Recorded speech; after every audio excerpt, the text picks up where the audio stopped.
like land around you, maybe. If you're in like an inlet of the lake here, maybe.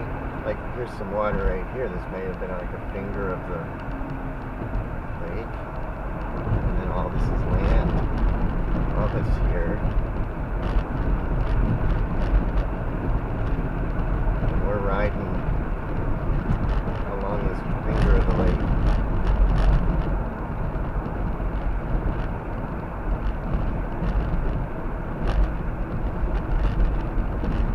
A little mound just north of Mauston.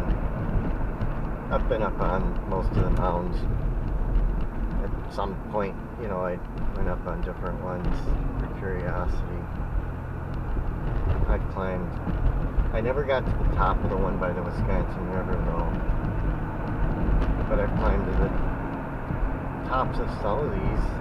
This one here, you can go up. See, not that one, it's behind this one. I've been to the top of the one by the hospital. I don't know which one this is here. I don't think that's the one by the hospital.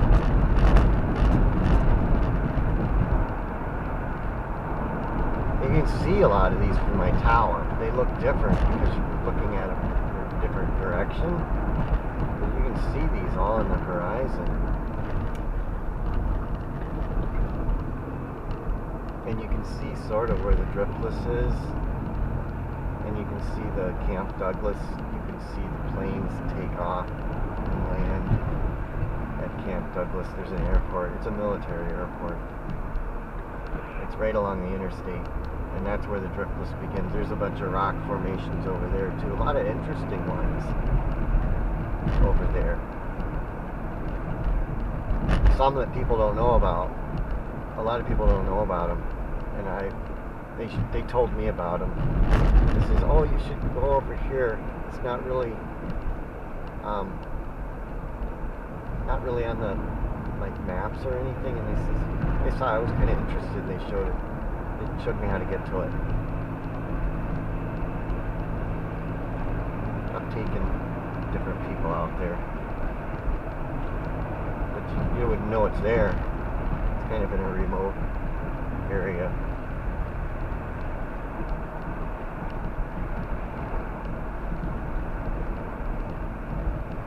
And they're like two big pillars standing up that are real tall, sandstone.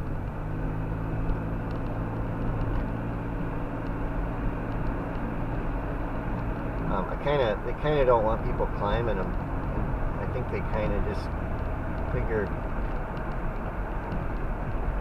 not to tell everybody about them. They're kind of in an out-of-the-way place. The hikers will see them if someone hikes through there, maybe. But they don't really want people getting hurt up there either. Somebody could fall, and they'd be dead. They'd lay there, you know. Nobody'd know they're there. They don't want you going. The sandstone's kind of fragile, too. Not real hard.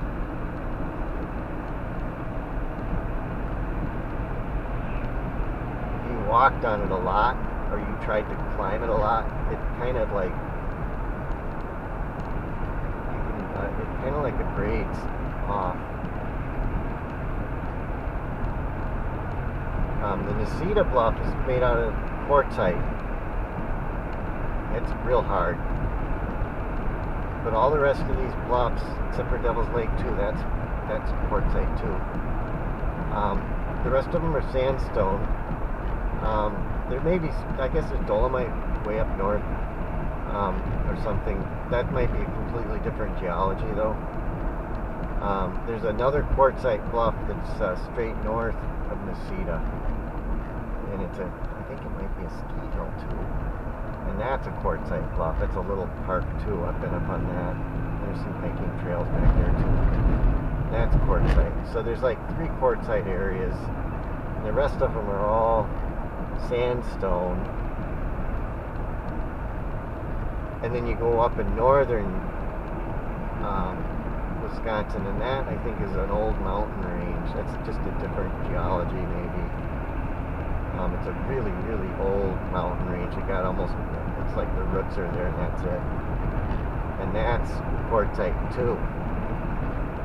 But it's got the glacial till deposited on top of it. But there's places like where there's mines and stuff and quarries where they got down to I went to a couple of them, where there's interesting glacial till, and then underneath it, there's this pinkish, it's like a banded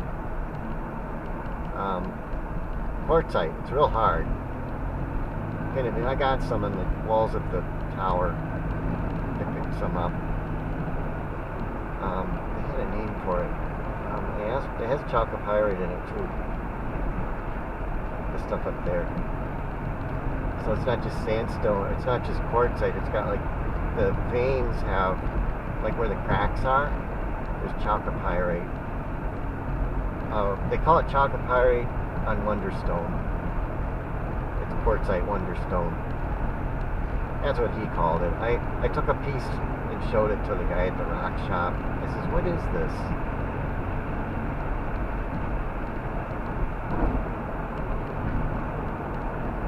It has kind of like an iridescent, almost like a play of color or something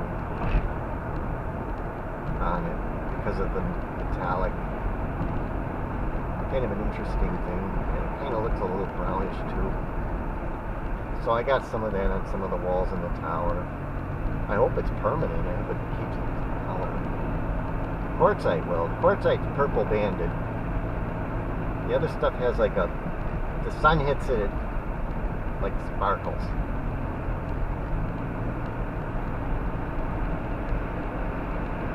So there's some of that in different, mostly in areas that I'd like to have a little brown in, a brown accent, and then when the sun hits it, it shines. Because I have a color system on the tower that I did. That's Necedah Tower, if you ever want to look it up. Necedah. It's on Facebook right now. You can Google it and find it. So this is Mauston. We're out of the driftless area.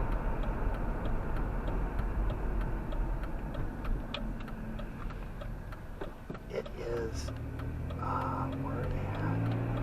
We're at their school. 1940.3.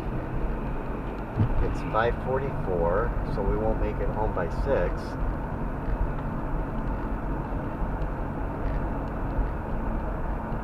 We still got the after-school things going, I guess. I mean, there's still quite a few cars here. Maybe they got sports practice and stuff like that. Basketball and the training. I did basketball when I was in 6th grade.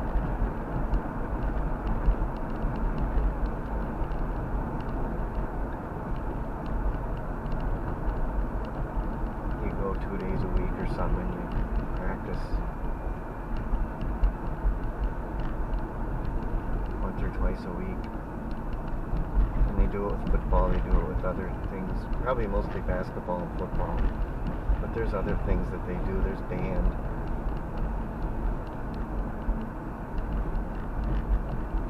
Here's 58.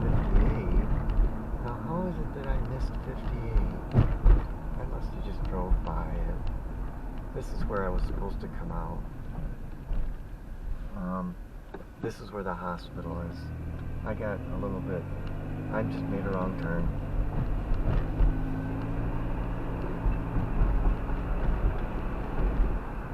Just got a little bit... I don't know, just a lapse of mind or whatever. That's... I thought I was on 58. Somehow I got off from it.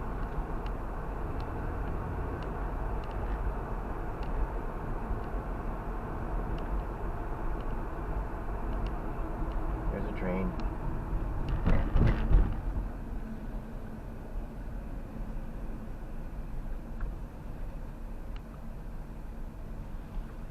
I am getting tired, maybe. I didn't get a full 8 hours, I don't think.